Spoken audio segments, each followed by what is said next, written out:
I see you,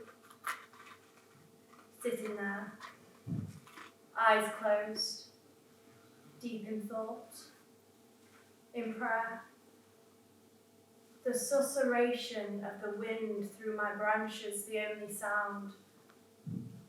I don't know exactly what you're thinking. It doesn't work like that. But I can guess. Money, love, success, happiness. It'll be one of those. You're all the same in that regard. You'll no doubt dress it up as a search for enlightenment or knowledge. But ultimately, the only thing you're searching for is gratification, which you somehow think I can provide. The problem with you mortals is expectation. You think gods. You think Zeus or Freya or Anubis, the headline grabbers, the fire and brimstone types who use a lightning bolt to crack a nut. Which is fine, I suppose, unless you're the nut. But you see, me and mine, we offer something different, if you want it. It's much more subtle. It also requires patience and, dare I say, a certain ability to think laterally.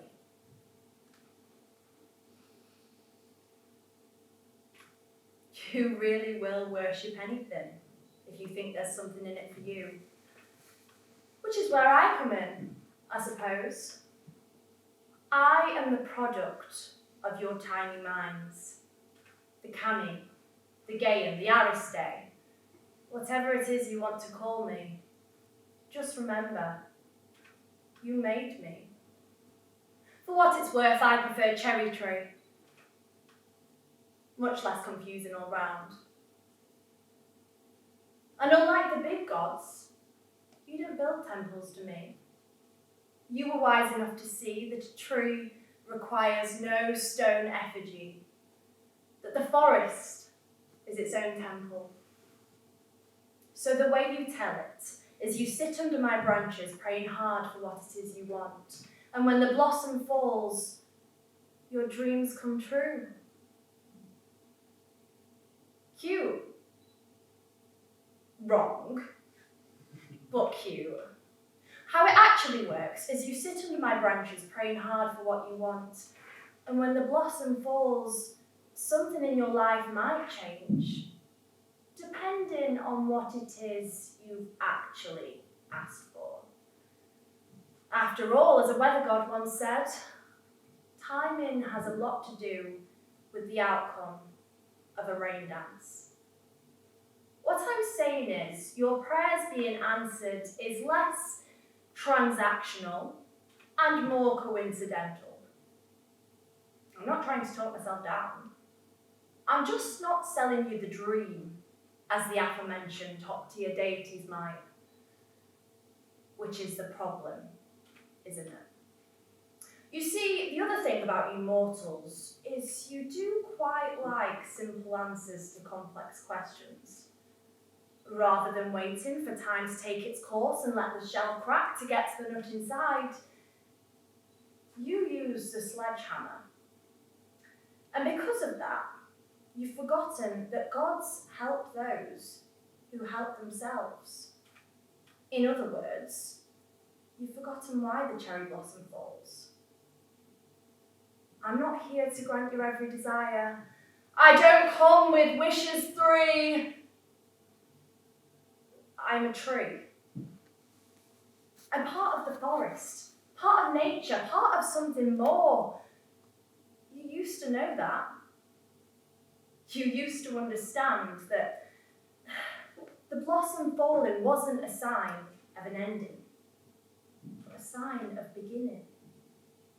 That in the moment, as the petals fell around you, the path which you've been focusing on, thinking about, praying for, if you insist, was clear at last, and you did what you were meant to do. But But you like quick fixes, don't you? And you have such short memories. So when it doesn't go how you want, you complain, and you tantrum, and you show yourselves up for the children you are, and you don't show the appropriate respect to me and mine.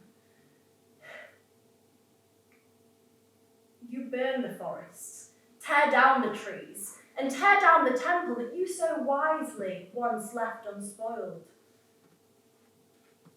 It's funny, really. I can't imagine you tearing down the Acropolis if lightning didn't strike where you wanted. Is that because you fear the big players more than me? Your mistake. Because though you wield the axe and take aim, and me and mine, I wield so much more. I'm a god, after all. A small god, yes, but a god, nonetheless. And like I said, I'm part of something more.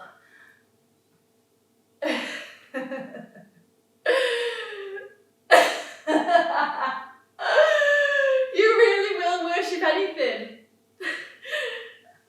And you did. And each time you did, you gave us life. The small gods.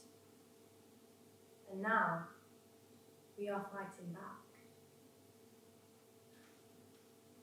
Be careful what it is you're praying for.